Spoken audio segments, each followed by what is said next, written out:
On the screen she glows so bright, a beacon for America's might. Her spirit fills the night with light, history's tales in her heart take flight. Every evening at 9, the tune of the anthem, it echoes profound. Taps follow a solemn sound, uniting hearts no matter the ground. Stand tall, hand over your heart. Patriotism, our shining start.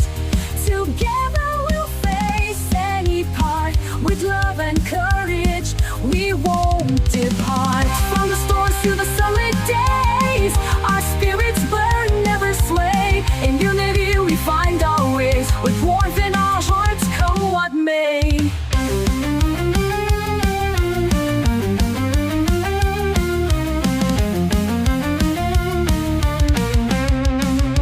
She shares her love, her story true. Through every trial we stand anew. With hope in our eyes we pursue a future bright without a clue. In every heart a flame so bright, guiding us through night and day. With courage and strength we unite, to honor those who keep us strong today. Stand tall, hand over your heart. Patriotism, our shining thought. Together we'll face any part. With love and courage, we won't depart.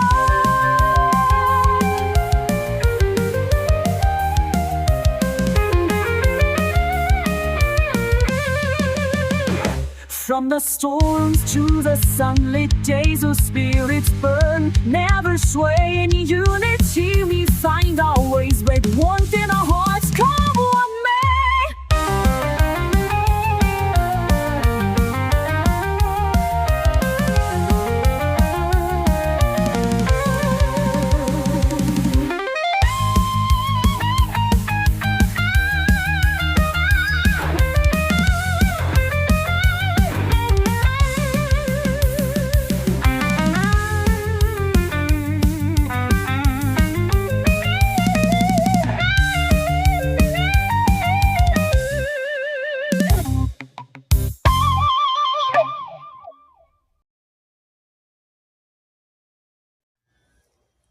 According to Wikipedia, quote, "The Great Swamp Massacre, or the Great Swamp Fight, was a crucial battle fought during King Philip's War between the colonial militia of New England and the Narragansett people in December 1675.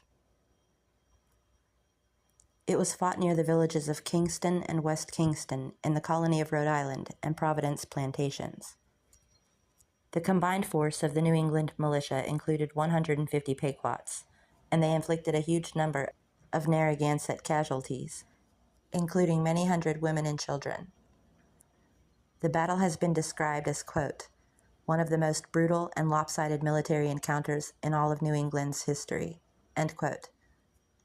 Since the 1930s, Narragansett and Wampanoag people commemorate the battle annually in a ceremony initiated by the Narragansett Wampanoag scholar, Princess Redwing.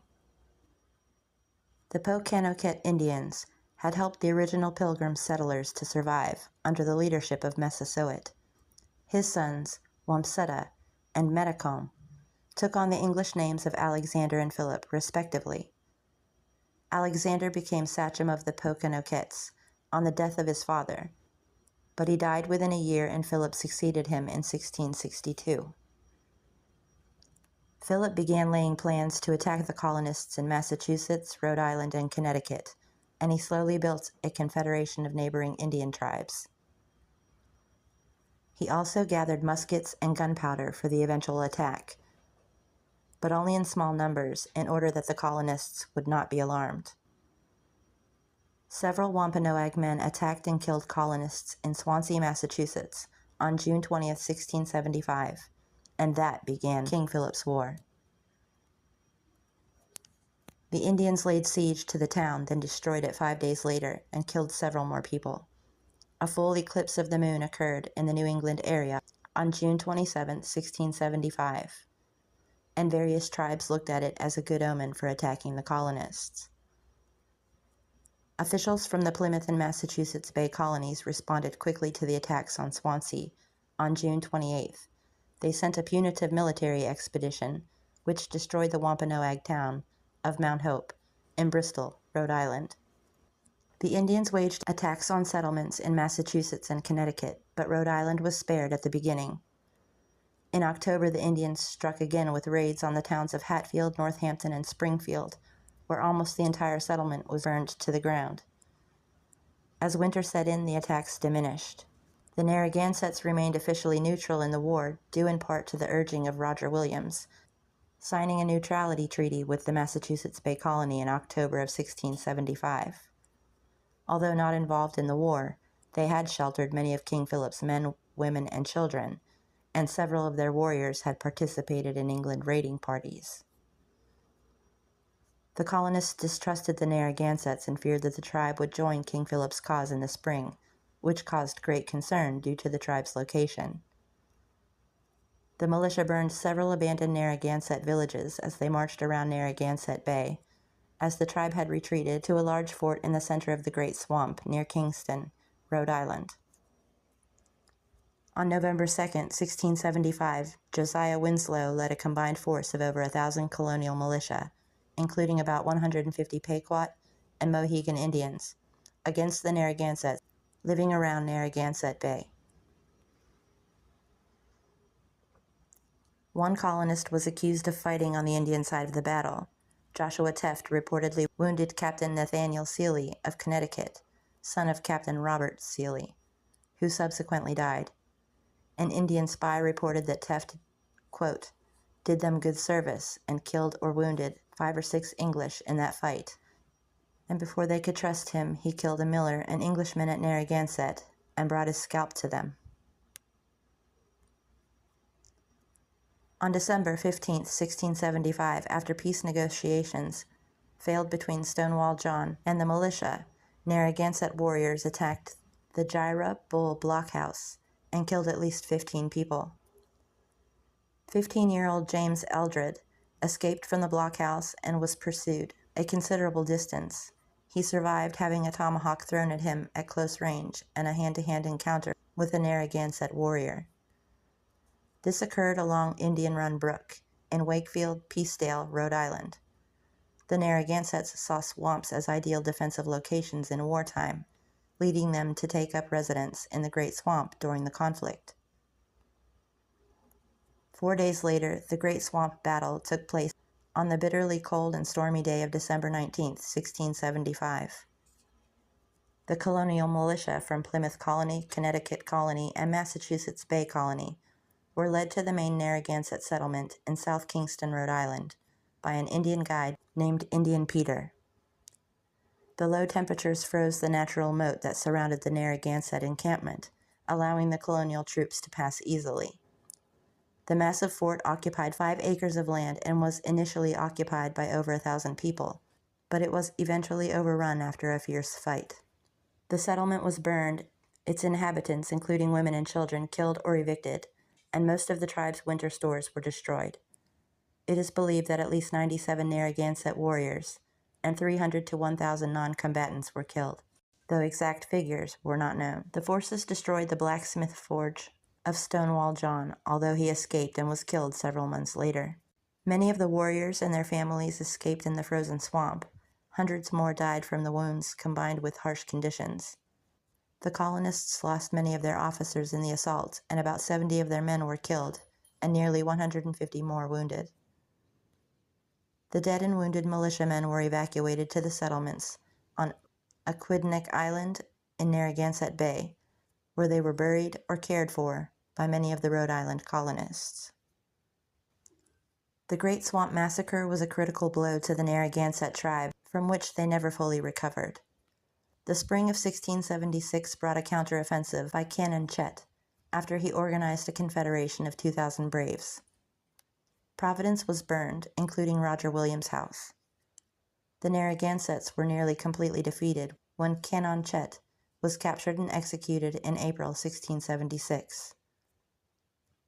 Female sachem Queen Calliope was ambushed on July 2nd, attempting to cross a river at the Second Battle of Nipsachuk battlefield. and Stonewall John, a notable Indian Mason who was also killed. Finally, Philip was shot and killed on August 12th by John Alderman, an Indian soldier in the company of Benjamin Church. Many of the Narragansett survivors were sold into slavery, sentenced to death, or fled to join other nearby tribes like the Nyantics.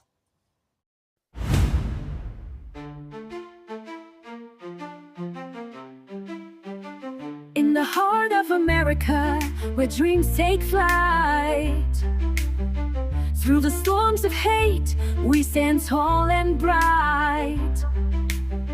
From coast to coast, our spirits rise so high. We won't let division tear us down, no lie.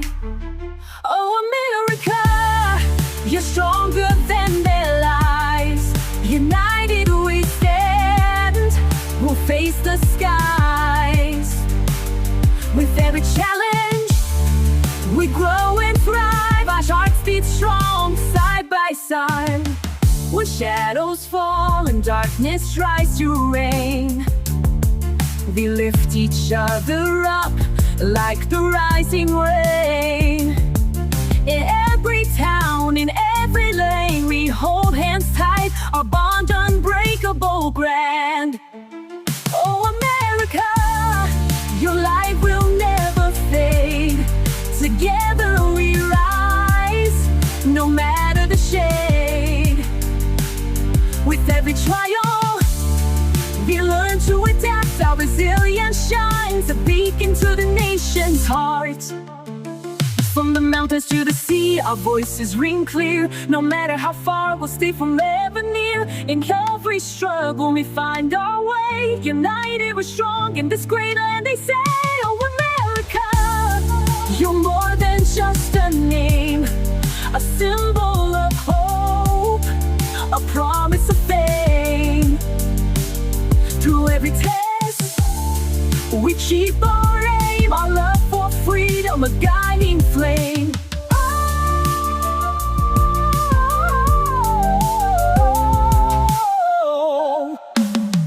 Oh, America, your heart beats true. With every beat, we feel anew. Facing the future, we'll make it new. With pride and truth, our journey to